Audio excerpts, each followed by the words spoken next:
Hey, I'm John Griffith, aka Totem Magic. I would just like to thank all my YouTube subscribers and friends on the different social media things for tuning into my videos. They're really fun to make, and I love to talk about wildlife conservation. I love to talk about people who are making a difference. I like to be a solutionary. A lot of you have sent me your solutions, and I totally appreciate it. Today's video is about the extinction crisis. We have a lot of things going extinct, becoming endangered on our watch. This is our country, and we got 500 species that have gone extinct in the United States. Or no, hold on.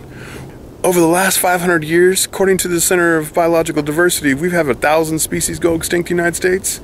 I'm not just talking about little things. I'm talking about subspecies of elks and stuff.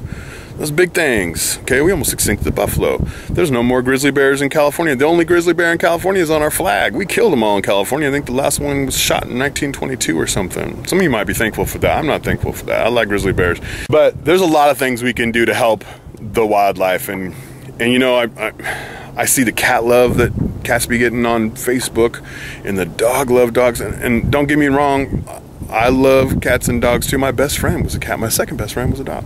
My best friend, her name was Melonda, aka Meow Meow, and I loved her to death. And I loved her until her death. She died of old age. But I also love wildlife, and so I'm wondering how come, how can wildlife get some of the cat and dog love that I see on Facebook?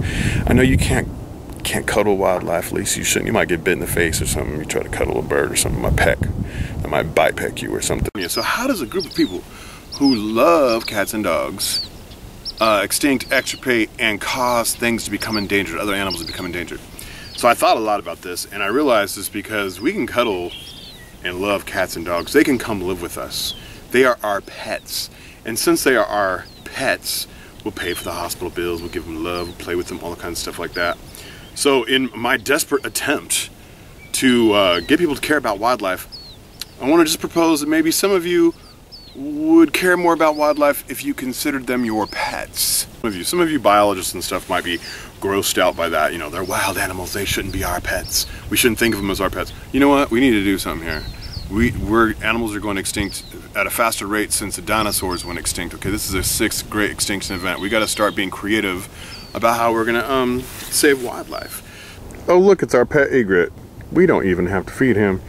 He eats gophers that's in the ground. He eats our pet gophers and our pet fish.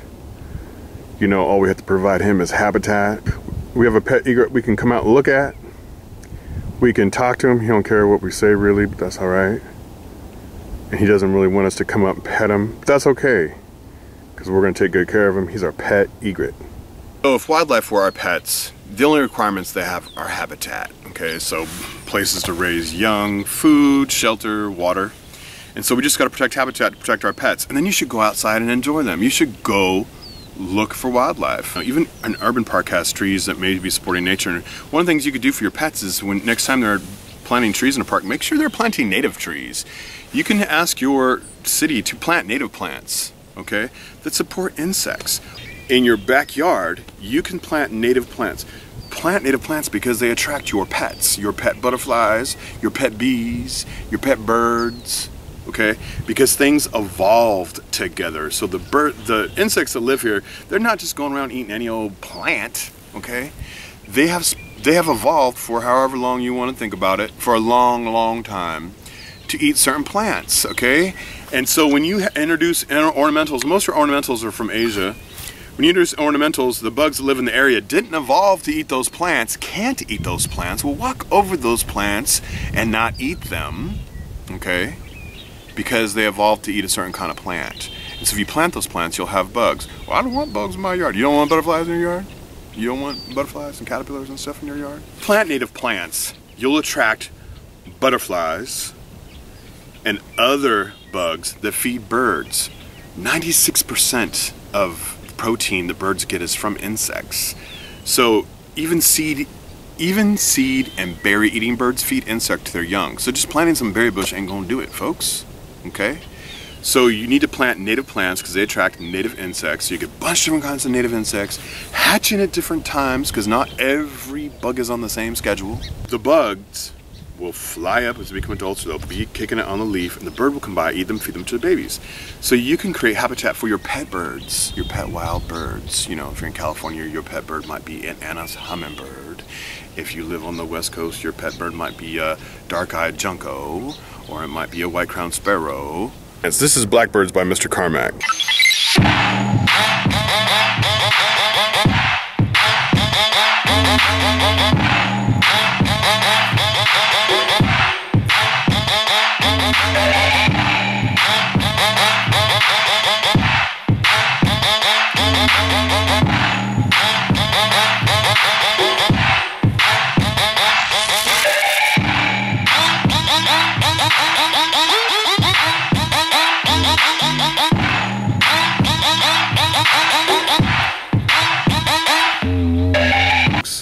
Plant these native plants, they'll attract native bugs, and then that'll attract native birds, and you have all kinds of pets in your yard, so you don't have to feed. All you have to do is plant the right plant, okay?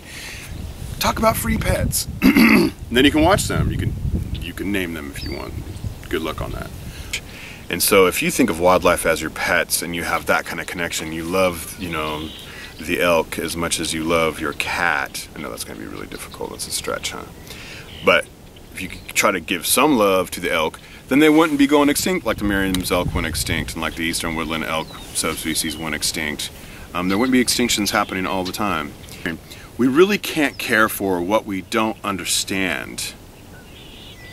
So if you want to care for it, and if you want to see if you're capable of caring for it, then go try to understand it. Go outside. Go bird watching. Get some binoculars. Look at the birds. Or just put a feeder outside your window and watch the birds come to you. They're your pets. You know, think of it that way. They're your pets. And snorkeling is a great way to visit your pets. Going for a hike in one of our state national parks is a great way to go visit your pets. I'm right here. See, my pet elk is calling me. If you want to meet your pet elk, you can come to Redwood State National Parks, where they have Roosevelt elk herds, almost hunted to extinction at one time.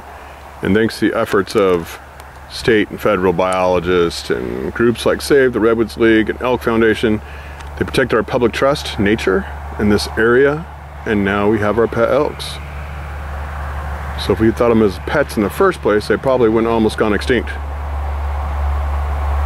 So you heard my pet elk calling me. See, he loves me. He doesn't want me to feed him, doesn't want me to pet him. He's way more interested in all his wives. Those are all his wives.